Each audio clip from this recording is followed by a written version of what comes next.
Hi, everyone. So we just got approval to begin.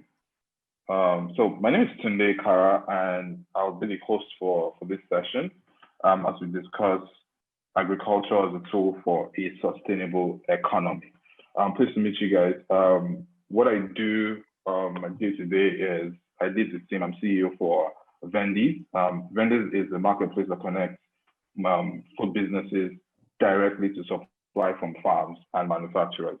So we play in the agri-tech space.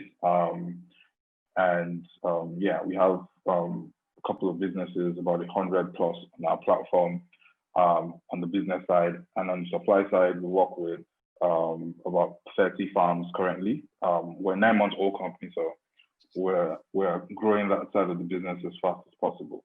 Recently just signed a deal with the African Union's Grow Africa to get supplies from about 10,000 farms in the next 5 years. So yeah, that's in summary what I do for a living. I'm happy to host this panel because I see a couple of interesting profiles from everybody. So I'll just let you guys introduce yourself and we can get right into it as quickly as possible because we have a lot of things to discuss. So let's start with Folu. Folu, your mic, some of you have your mics turned off. Can you hear me now? Yes, we can hear you. Okay, wonderful, wonderful.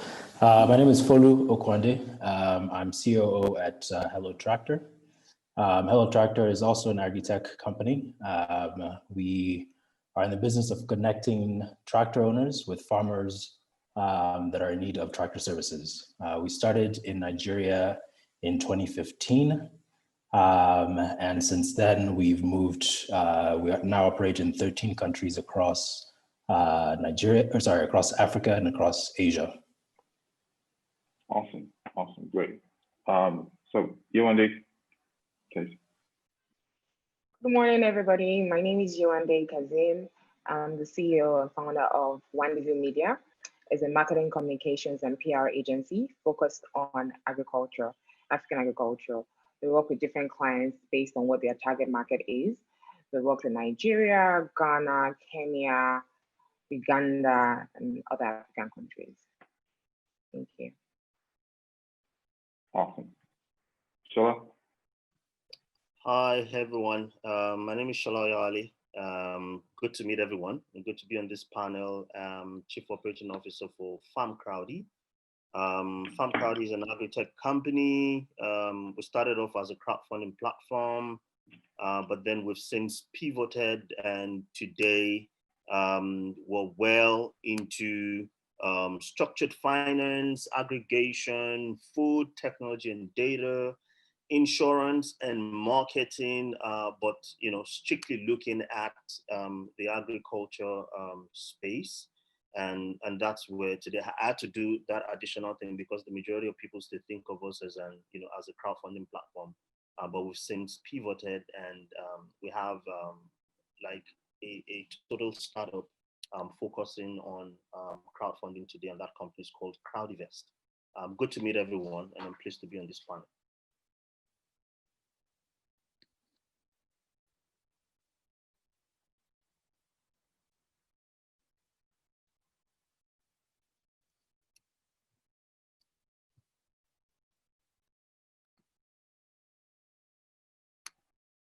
Okay. Can everybody hear me? Yes, now we can. Okay. Was it just me that logged off, or was it everybody? Hello? I can hear you. We can hear you. Okay. All right, so let's go on. So thanks, Shola, for the introduction. So let's move on quickly to Boluwashokwe. Good morning, everyone. My name is Boluwashokwe Boy. I'm a sustainable finance expert and also co-founder of BM Foodie. I consult on various international donor projects in the power sector, always looking to power nexuses that are connected to that need power, which agriculture is one of them, always looking for productive uses of that. And also as co-founder of BM Foodie, we make shawarma for events and also create kits, and we produce our own mayonnaise and other sauces as well. So we've had to go further down the agriculture value chain. Thank you. Awesome, awesome. So let's quickly have Shayla or Jay. Is Sheila on the call with us? Is it Sheila? Okay, Sheila, your mic is turned off just in case you're trying to talk. Okay, while we wait for Sheila, let's move on quickly to Victoria because we have a lot to talk about. So let's keep it moving. Victoria, please short intro. Let's meet you. My name is Victoria Madedor. I work for BUI Investment and Trust as a subsidiary of the Bank of Industry. I work as the group head business development. I help agricultural businesses to raise funds, most especially demystifying the myth of most agricultural businesses that they cannot access funds from Bank of Industry. I also run a campaign called the African Farmer's Story, where we tell the African farmers' story to the whole world, their story of resilience, their story of grit, and innovation. I'm glad to be here this morning. Thank you. Awesome. Great to meet you, Sheila. Great to meet you, Victoria. Sorry. So finally, let's meet Olayinka. Is Olayinka here with us? Your mic is mute.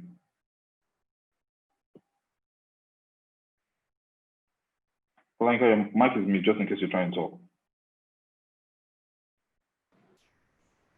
Yeah. Can you hear me? Please go ahead.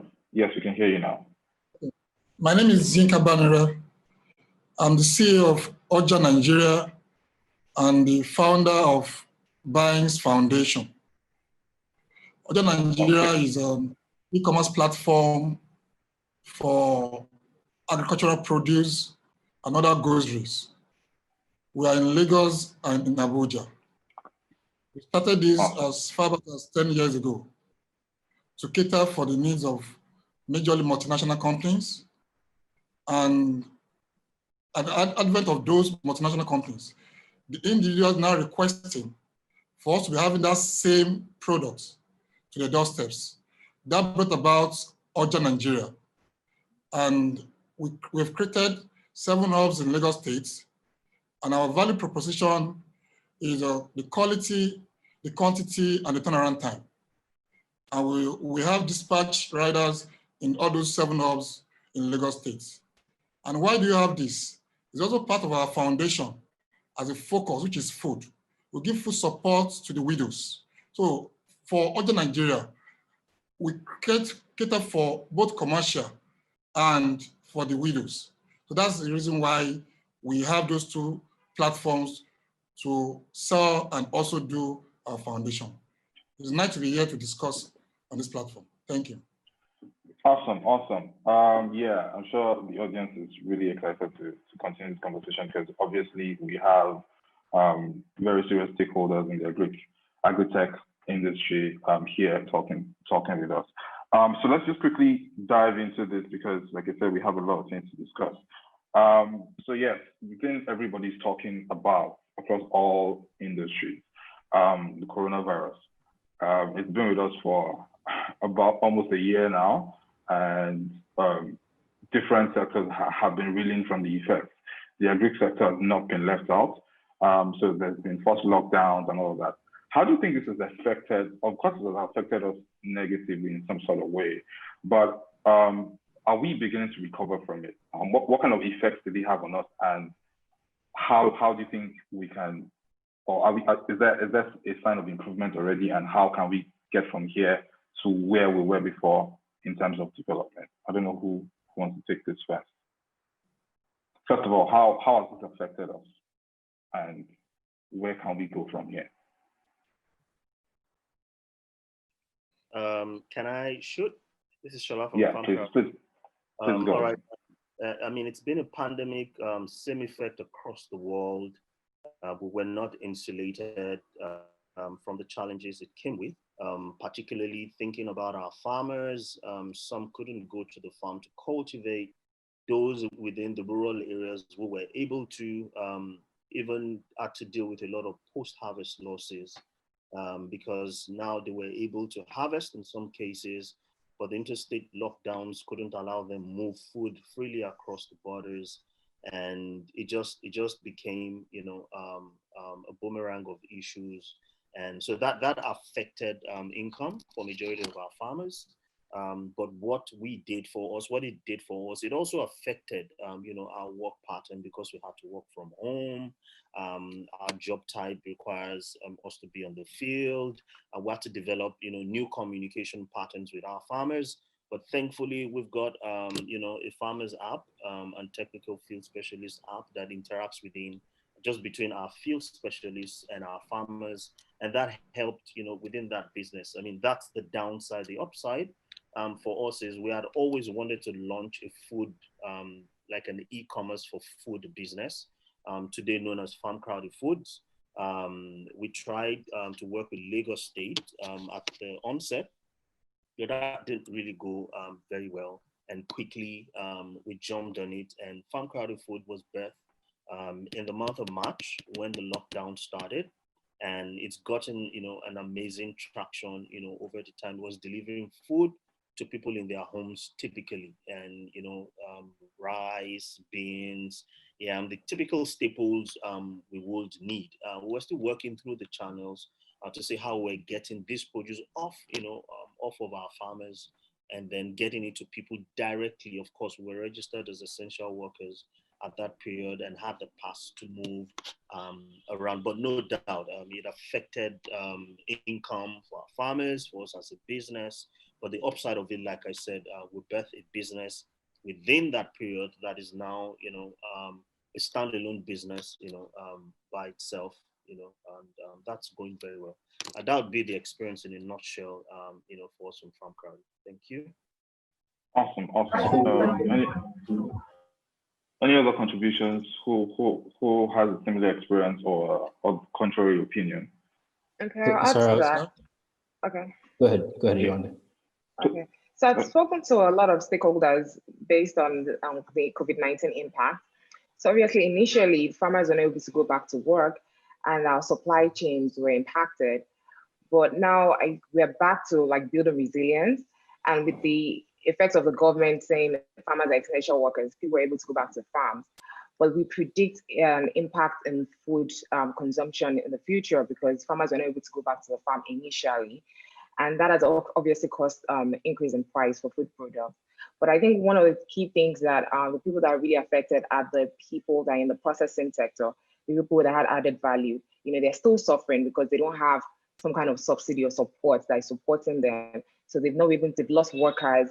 The buying pattern for people lost their jobs as impacting them. So the traffic is low. So how do we get those processors, those people adding extra value to their products? How do we get them to build back and build resilience? So I think those are the key people that are really affected.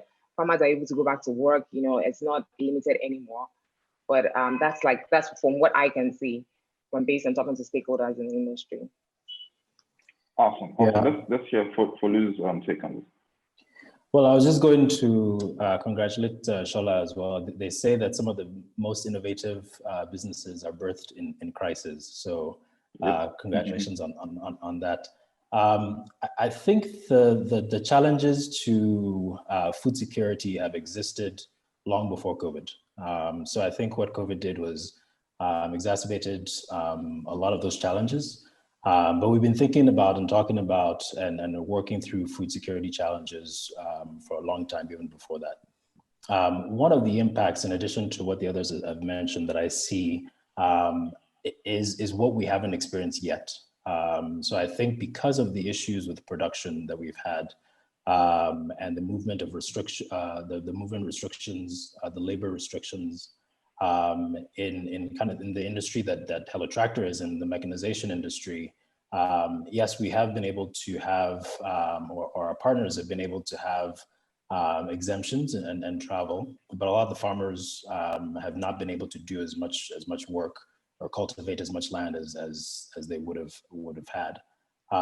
So when people talk about kind of second wave, I think the second wave in this industry is going to come a few months down the line. And I think that's where the thinking is at this point is how do we make up for the lack of production and the lack of yield that's still to come. In addition to the fact that we were already lagging behind heavily in yield and productivity in this environment, even before COVID started. Awesome, awesome. Just to add to Folu's comment, so currently it's estimated that Nigeria has a $10 billion plus deficit in food production. Across Africa, that's about 110 billion, and this is according to the African Development Bank. So yes, there was already a deficit, and COVID seems to have made it worse. So let's quickly jump into what we can do, what the government can do as a policy enabler to help us. Some of us have kind of hinted at that already. So previous governments, like the former government and now the current government, have different policies that they put in place. We all remember the famous cassava policy by the current president of the AFDB Bank when he was Minister of Agric. Now we have various policies enabling the tomato change, for instance. I'd like to hear, we have somebody from Tomato just here, that's Akolo. Yes, so what those policies— I'm sorry, my network has been, my network has been erratic. So, oh, sorry. Okay, no problem. We'll get to no problem. Yeah. So those policies obviously help. You need to mute your mic a bit because that is noisy. Yeah. So those policies have obviously helped. But what can the government do even more? So other policies I think have hampered us to an extent. For instance, the closing of the borders. So yes, the closing of the borders was supposed to stem the importation of competing products from outside, but it also stemmed the exportation of those products that we produce here. And we also have a deficit, like I said, in production of food. So we can't even meet the demand, and we experience this at Bendy's, even though we deal with the B2B side of things, where you're looking for turkey. Turkey is a contraband, and the production here in Nigeria is below par. So what policies does the government need to make, and which policies do they need to revoke, or what do you think the government can do to enable the agri sector here in Nigeria? Who wants to go first? Do you want to go first, Akolo? I want to go first. Okay. Mr. Olayinka. Can I go ahead? Yes, please. Yeah. Please. That's a very tactical question, and is like we are in an enclosed system to discuss this. And this question is also a national question. The first thing the government should do at this moment, that we just need to be practical, is to start from the grassroots of integrity of the farmers. That's one of the key problems we're having, because in the resources that we have in this country, the level of production from one state to another, governments are not monitoring it. Before now, we have the price ceiling method, and we also have the floor prices that standardize how markets are being run. But at the moment, we cannot even say how much is the production of a basket of tomato in this country, because we refused as a government to get fully involved. So my suggestion is the government should go back to the roots, directly to the local government, to see how they can put the policy in place without the farmers, who happen to be the main integral part of this concept, to have a clear path of giving us what it takes to produce this. That's number one. Number two is a private partnership. Because we don't understand the agriculture concept in this country, we refuse to move from tie-up to be a farmer. Because we don't understand, we cannot put together the subsistence farming and the commercial farming. We won't be able to go anywhere. If we produce at the back of our home to feed within the family, we can as well use that to feed others. So if we have this concept from the grassroots, we'll be able to at least move a big step forward in achieving these results in agriculture. Thank you. Awesome. So Mr. Yinka has raised a couple of issues that. Someone wants to add to what he has to say. Yes. Yes. Okay, cool. So let's have Victoria. Okay, so for me, the first thing is for the government to understand that policy somersault affects the industry as a whole. The agricultural sector has been the one that has suffered the most when it comes to government policy somersault. Today we're banning this, tomorrow we are unbanning it. So the planning for the business itself becomes an issue. It becomes unstructured, it becomes unrealistic because people plan based on policies, investment flows in based on current policies. And once the government keeps upturning these policies, it actually breaks down the sector as a whole. So the first policy they need to put in place is a policy of no policy somersault, if you can allow me to use that word. If they take a decision, it should be a long-term decision, and it should have proper projections and forecast. Um, you know, when the land border was closed, a lot of people were upset about that policy. However, there was some huge benefits that came out from that um, closure of just the land border, even though the air and the sea borders were open. So, what is the impact so far? There's poor monitoring and evaluation. The government needs to put a policy that ensures that there's adequate monitoring and evaluation of whatever policies or programs that they put on cost to help the sector as a whole. So for me, those are the two key policies that the government needs to put in place. One, policy that does not encourage policy somersault. Two, policies that encourage monitoring and evaluation of the government program for the sector. Yeah, awesome point. Great point made there. Yeah. Yeah. So I think there's no need to buttress or delve into what you just said. Mr. Yink has raised a couple of points that I think we need to explore a bit.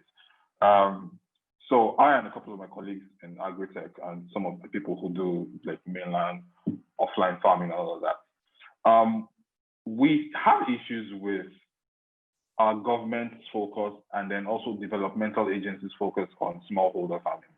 Don't get me wrong. Like I said, Vendis is partnering with the African Union and IDH. IDH is a development bank in Netherlands that tackles smallholder farmers and medium to large-sized farms. But is this focus on subsistence farming, because that's what smallholder farming typically is it scalable? Because if you look at the rest of the world where agric is the mainstay or a mainstay of their economy, you're talking about large-scale farming, you're talking about mechanized farming.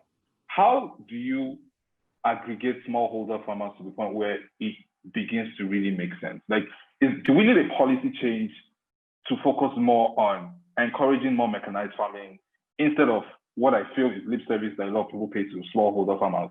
I don't know. I might be wrong. It'd be good to get people's views here. Can I just jump in real quick? Yeah. And maybe this is controversial. I don't know, but I agree with you. I don't think subsistence farming is sustainable. And it's called subsistence for a reason, right? So I grew up on a farm. We weren't trying to sell it. We weren't trying to sell our produce. It was just for the family. But I do want to make a distinction between smallholder farming and subsistence farming. I think there is a distinction there, so I don't want to conflate the two. We work with smallholder farmers. Smallholder farmers in some countries in Africa provide 80% of the food, right? So they're not going anywhere. There are smallholder farmers that do it commercially, and there are ways to aggregate the demand of those smallholder farmers and make them commercially viable. And that's what, from a mechanization perspective, that's what Hello Tractor has been doing. Not treating the farms one by one, because again, as you said, 2 hectares here, 1 hectare there, it's not commercially viable. But if you're able to aggregate the demand into something that looks and behaves like a small commercial farm, then you start being able to access the right amounts of finance, access the right markets, access the right inputs in terms of fertilizer, seeds, mechanization, etc. So I do want to make just that small distinction between smallholder farming and subsistence farming. Awesome. Yeah. Any other takes? All right. Good day, everyone. I'm sorry, my network has been very unstable. So we work with smallholder farmers, and I've seen that increases Yeah. Call is things breaking up that a bit. Continue. Hello? Okay, we might have to move on because Ako's network is a bit iffy. So yeah, thanks for helping to clarify between smallholders and subsistence farming. Like you, I also grew up on a farm that we weren't trying to sell anything, and I know how much work we did to get what the little amount of stuff we did when we tried to sell stuff when I was younger. But anyways, yeah, good clarification. I like what Hello Tractor is doing in aggregating smallholder farmers. I know Farm Crowdy, please mute your mic, Akolo. I know Farm Crowdy is doing something very similar. We're also about to get our hands dirty doing that with about 10,000 farms. So yes, there are ways to aggregate this. But my main point was, I think there should be more of a focus on mechanizing our farms, like doing farming on a large scale. Because aggregating smallholder farmers, and it'd be good to hear Farm Crowdy's opinion on this, it's a lot of work. There's so many variables. But the larger farms you have to deal with, the less headache you have to face. But anyways, let's not overflow that. There are a couple of questions coming in from the audience, and some of them feed right into my next line of questioning. The agri sector, and maybe you guys have a different point of view. We're still a 9-month-old company, so maybe we're still green behind the ears. But the agri sector tends to, on a general scale, attract not, for lack of a better word, not the best of minds. It's like a last option for a lot of people. When we have to hire people for positions, it's a problem. How do we make this more attractive? I see a couple of questions on how do I join an agri-tech company and stuff like that. So yeah, the agri-tech companies, Farm Crowdy, hopefully Vendy's, Hello Tractor begins to attract those people. But how do we make this sustainable? Like what are the steps you think to take to make this scalable? Because if we don't attract the best minds, then we're not going to be able to get the most value we can from this sector. Any takes here?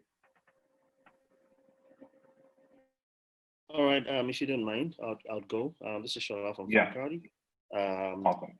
I think what we started out to do was to make agriculture look attractive to youths in Nigeria. I mean, you grew up on a farm. I know my father had a farm, but I didn't grow up on that farm. I knew we fed subsistently from that farm, I mean, for some time, just to augment what we had to do. But I didn't want to have anything to do with agriculture. I'll tell you that, upfront.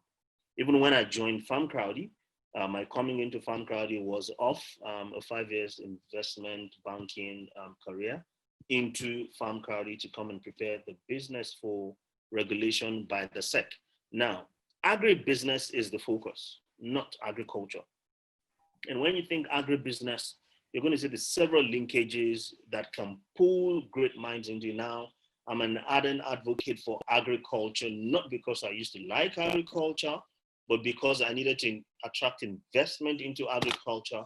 That has made me, an advocate, and I love every bit of agriculture. The value chains in agriculture can never be exhausted, So in our business today, we've got a full stack development team, numbering about 15 or 18 of them. So all of our apps, all of our technology, they're built in-house. We've got a fantastic marketing team in-house that is not only catering to what FarmCrowdy does, but also supporting other small businesses within the agri-tech space who are willing, to touch on their brand. Now, to zero in on your question, great minds are always going to come into this space and make this space really look more interesting than it currently looks when we look at it as agribusiness and not just agriculture. And to answer quickly, the concern you had around mechanization over, aggregating smallholder farmers, we need the impact to tell a story. And that is why you would, always need to work with smallholder farmers. There's certain levels of projects, like, a few we're into now, that are purely mechanized, and they're contract farmings. So it's not, aggregating smallholder farmers in small number and cohorts. That really doesn't push you, beyond, some levels. That for comfort, I hope. Definitely both have their spaces, they have their impact, and our impact story today is incomplete without the smallholder farmers we've worked with. Someone we've met at an income level of 10,000 who now does about 200,000 in income. It's priceless for them, and they've been able to also retain some of their children at the rural level because they're able now to pay them. Why run off to the city and look for a job and squat with a friend? Oh, we've got these partners, FarmCrowdy now. My pen, I could only do 2,000 birds. Now I'm doing 2,000 birds. That money is able to pay that son, a wage, as an employee in his business, to work with them over that time. And because we're also preaching this is agribusiness and not just agriculture, that son might just be a marketing expert for all you care, is managing the social media handle for his dad to sell off probably the eggs on that farm. So I think once we create the bigger outlook for agribusiness, I think it starts catering to attracting the best minds into this space for us to really raise the game at a level that is sustainable. Thank you. Awesome. Let's quickly dive into people's questions now, and I'd like as many of the panelists to contribute as possible. So Oluwashim Oyekola has asked, how can one raise funds for a startup in agribusiness? Yeah, we have a couple of founders here, or the top level execs in agri-tech businesses. Can I go in? Does anybody want to jump into this? Can I go ahead? Yes, please, Mr. Yinka.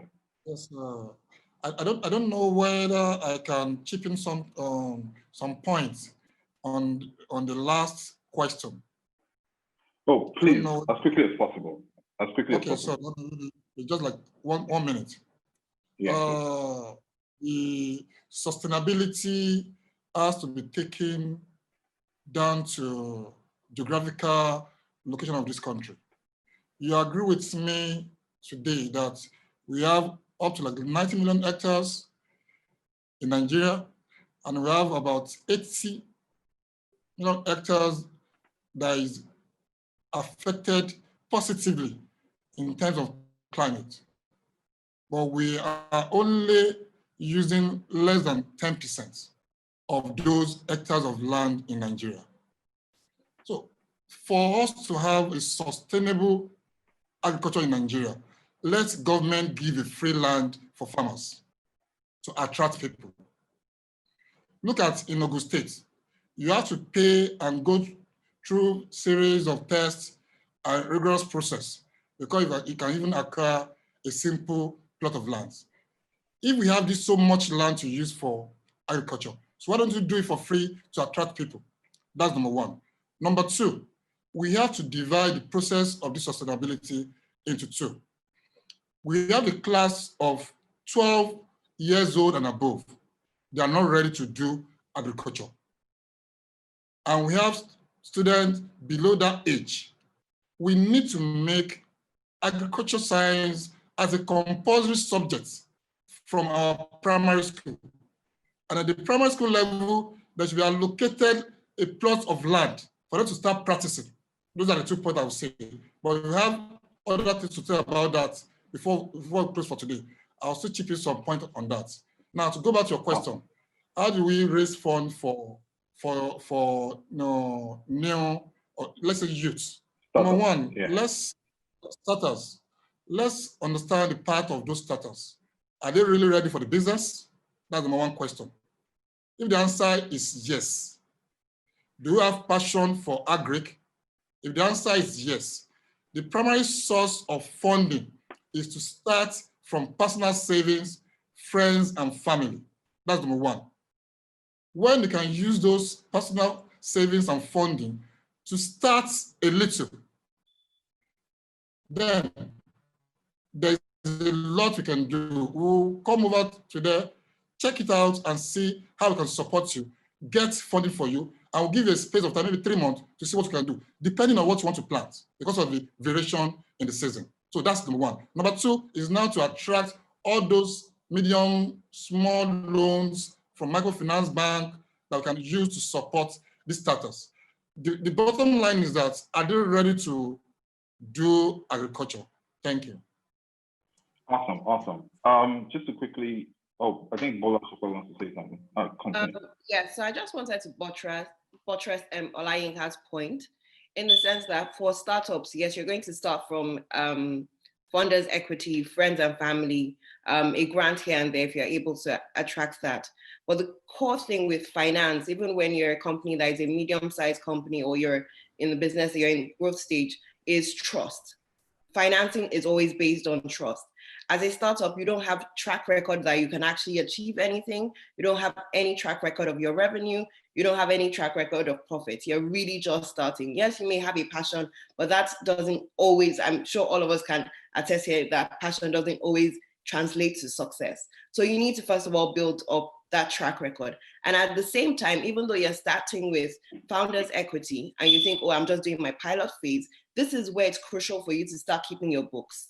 Because no financer, let's even leave the commercial banks out of it, whether it's microfinance banks or individual that can provide equity, no one is going to take you seriously until you can show your books, and show your books from the beginning. Not to say that we started for 6 months, we played around a bit, and then we started keeping your books. Books aren't difficult these days. You can just create your own Excel sheet and start to keep that.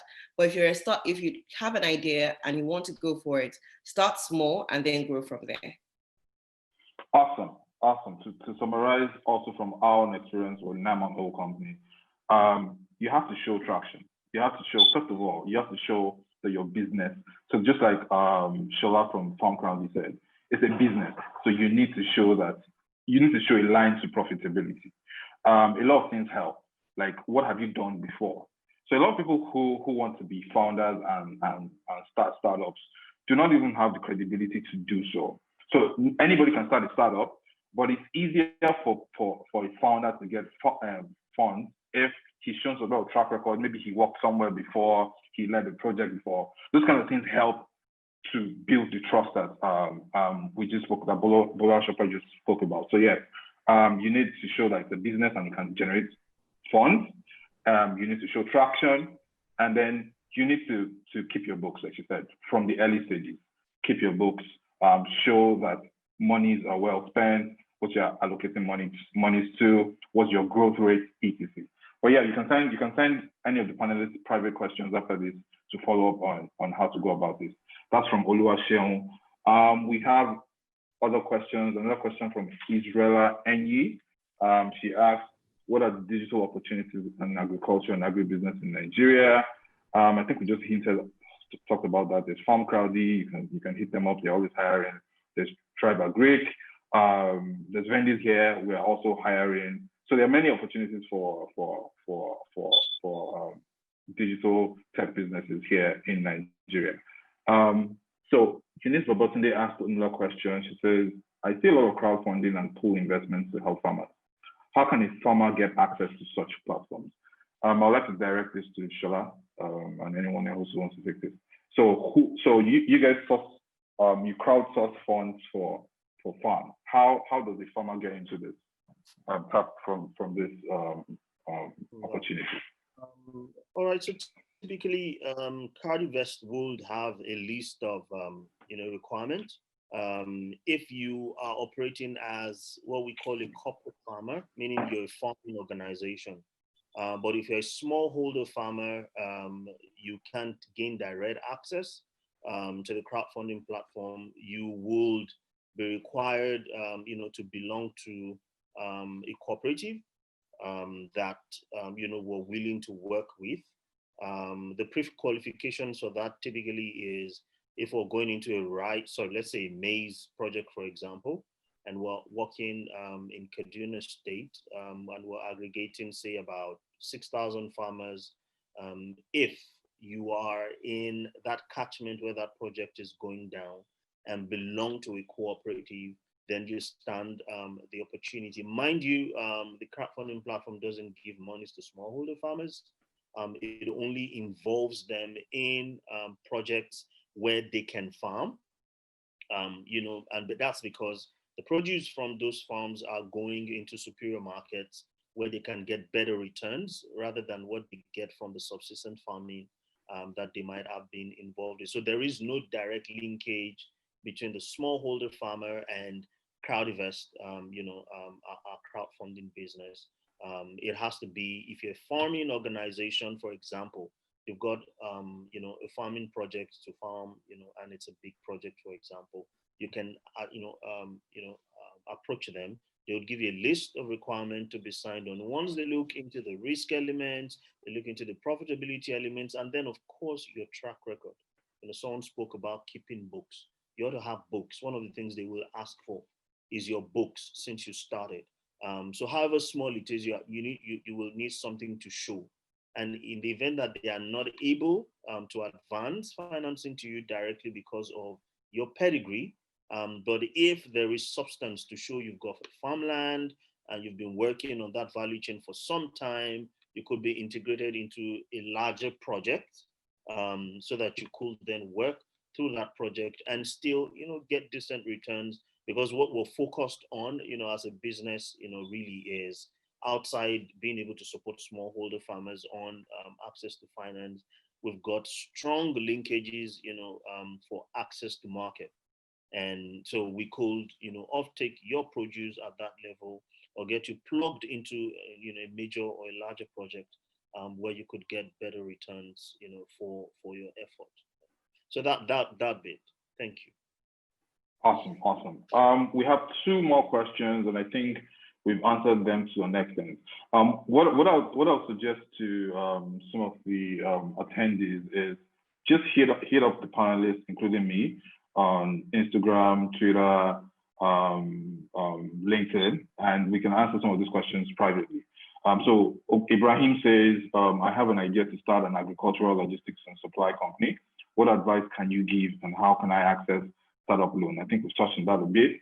If you want more information, like I said, hit up the panelists, including me, via social media, and we'll get to you. Also, what are the probabilities of making this idea work in Nigeria, starting in the southwestern region? Like I said, just hit us up on that.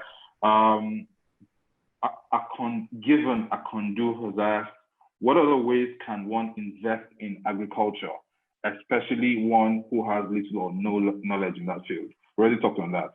You need to have some sort of track record. So maybe the best place for you to start is not a startup. Maybe you need to work with another startup or work with another company and build credibility. So, but if you want more on that, we can quickly delve into that.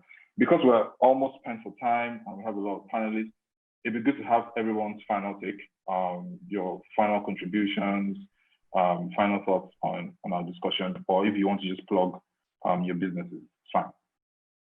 So we'll start with, is Akolo able to speak now? Because your network has been a bit bad.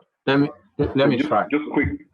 So quickly in 1 minute, what are your final words to this conversation, or what do you have to say for Tomato Juice? All right, I would like to say that, so just briefly, well, one of the things we do in Tomato Juice is just to, teach. Well, so we have a model farm, like a farmer school, where we teach farmers how to farm, because one of the basic challenges we face with smallholder farmers is the fact that they don't know how to farm. So one of the things we do is we bring them in and train them for like 2 years, how to farm, how to get the maximum yield from their crops, and then we send them out to become outgrowers. Now that way, so one of the basic challenges, I'll just highlight this, one of the basic challenges in Nigerian agriculture is the fact that our universities don't train Nigerian students to be, practically, and they are not trained in a way that they can, plug into the agricultural space and then, succeed in terms of closing the yield gaps and things like that. So one of the things I like to say is how that as a I don't know how that will work, but how that the government will push to see that our educational system, our syllabus is reworked so that our Nigerian students are taught precisely how to get this done instead of just taught to remember things. Now another thing I would like to talk on is I'm sorry to cut you. We're about to round this off, and it'd be good to get the other panelists' last word. But yeah, yeah. So we'll have this conversation after the here. Like I'm hoping all the panelists, because we're all involved in this sector, will get together and reach out to each other for possible partnerships moving forward. So let's have quick last words from Mr. Yinka. 30 seconds, please, so that everybody can get to talk. Thank you. For me, I've gotten approval from Lagos State and other Southwest states to start training for the youth on the platform of the foundation, and it's going to be free. So it's after the training, and we put to test that the youth, they are really ready to become a farmer, then support the food chains and even the less privileged. Yeah, we are good to go. They can reach us on our foundation platform, www.beansfoundation.org, to register with us, and also on OJA. For OJA, we're also doing that same training for people to understand the concept of e-commerce in agriculture in Nigeria, because not everybody know how to play the game. Those that are coming during COVID-19, we call them COVID-19 farmers. They have run back because they can't cope and they can't sustain it. So we need to trade positively and see through that we are doing the right thing by giving support to the families, to Nigeria as a whole, and those cannot afford it. So let's make that a point of duty for us to create an avenue to support the less privileged. No matter what you're doing, I work in a bank for 15 years, and I'm also like a senior credit person. So I know the terrain of granting loans. A lot of people mismanage and fake farms. So we've seen a lot when it comes to this agriculture. So in the short, I will appreciate this platform because it's a global platform for us to put a communique together, to even send it to the vice president to understand it, because vice president understand agriculture better than another person in that Federal Executive Council. So let's work it. Let's see what we can do. Let's take this to the next level to achieve a lot of results, because sustainable development growth in 2030 is to eradicate hunger. So let's take that one as a take home today. Let's eradicate hunger. And it's we that we are here. We start with us. Let's do something fast so that Nigeria will not collapse in hunger. Thank you. Awesome. Thank you, Yinka. Bolo Shokwe, can I have your last words, please? Okay. So I think in terms of creating a better perception of what the opportunities are in agriculture, companies such as Wandeville are already doing a fantastic job there. They just need to have that amplified. But an area that we said that is needed is commercial farms. For you to have commercial farms, the inputs have to be there. So you have to have good road networks, you have to have security, you have to have power. I work very extensively in the power sector, on grid and off grid, and there's hardly any conversation between the Federal Ministry of Agriculture and the Federal Ministry of Power, or even the REA. So those conversations need to start happening, and you need to start engaging with independent power suppliers and also renewable energy developers. To round up, if you're looking for a job in the agriculture sector, look along the entire value chain, look at where you can contribute value, and more importantly, if you plant a seed today, you're not going to get the harvest tomorrow. So if you start in a startup now, you start in a bank that's focused on agriculture, you're not going to immediately become a millionaire overnight, but you're going to learn. And that knowledge is something that's going to change your world. So that. Thank you. Awesome. Thank you. Thank you very much. Shola, any last words? All right.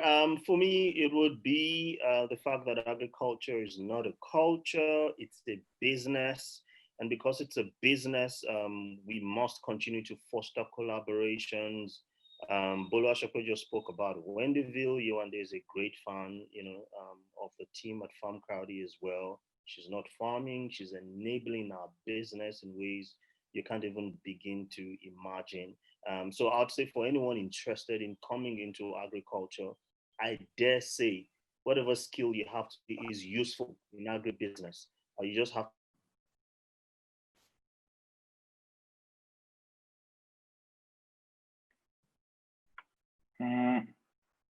Okay. I think we're having a lag on Shola's end. Can everybody still hear me? Because this is my end. Okay. Okay, so let's quickly move. Thank you. Yeah. Oh, Shola, sorry, you cut off for a bit, but yeah. Thanks for the point. Let's quickly move to Victoria. Victoria, any last words? Then we move to Folu and then Yewande. Yeah, Victoria, you can go ahead. For me, it's basically three things. One, if you want to raise funds, there are a lot of funds for agriculture and agribusinesses in Nigeria. It's just knowing which one of these organizations, is mandated to meet your need as an entrepreneur. Secondly, I would say that there are a lot of opportunities that are in the sector across the value chain. And the new ones are more into inputs, because we have a huge gap in input supply and the use of technology. Drone is a very fantastic place for fresh graduates to start looking at the opportunities that the use of drone in agriculture offer to young people. It's an untapped area that can be commercialized if we get drone pilots. We need people to train them. There are a lot of simulation programs that they can use on YouTube and simulation apps that they can use to train themselves and come together as a group to start it up to use drone for spraying, which is good for our health compared to humans directly spraying these chemicals that are cancerous. Also, I would like to say that, yes, agriculture is the new oil. However, it is an oil that requires patient capital. It is not an oil that you begin to mill from day one. So it takes a lot of processes. And when you see huge returns on investment from crowdfunding platforms, please always do your ground check. Make sure you do detailed security search. Know your customer, know your crowdfunding platform, know their historicals, and above all, make sure that your capital is insured. Understand the insurance that they provide, not just that there's an insurance cover, but that the cover is actually for 100% of your capital. So that is what I would like to be able to do today. Thank you very much for having me. Awesome. Nice touch on crowdfunding platforms and their viability. Folu, please. Sure. I'm just going to say two quick things, actually three. One, Tunde, I want to take offense to you saying that we don't attract the brightest and the smartest people. I think we're pretty smart. Yeah. Hey, I want you. No, I get you. No. I think, and to what I think a couple people have already mentioned, agriculture and this whole space is not just about farming, right? It is. There's a whole value chain around it. I come from a technology consulting background, right? So I'm not a farmer. We have people in our company that are data scientists that are focusing on AI, media, communications, right? It's a broad spectrum. And I think someone mentioned as well, we need to start looking at agriculture from the entire supply chain, right? So agriculture will not be successful if infrastructure is not successful, if power is not successful, if transportation is not successful, if the input side of it and the market side of it is not successful. So there's a broad range of opportunities in agriculture. And as we look at kind of the digital space and digitizing agriculture, I think there's a lot of opportunity there. We spoke earlier about what COVID has allowed us to do in terms of the opportunities, even amongst the challenges. And I think one of those things is to really look at how we speed up the digitization of agriculture. That's one area that I think we've been able to be successful at, even during this period with Hello Tractor.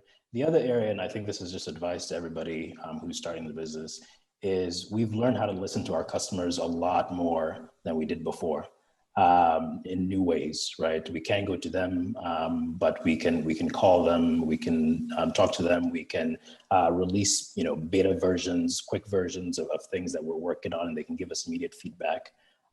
So that's one of the things. I mean, look, every founder should know that already, but I think the COVID pandemic has allowed us to really get more intimate with our customers. That's all I'll say. Thank you, Folu. Very, very pointed additions to the conversation. Yewande, you're up next, and then we round this off. Yewande, is Yewande still with us? Okay, looks like we've lost Yewande for a bit.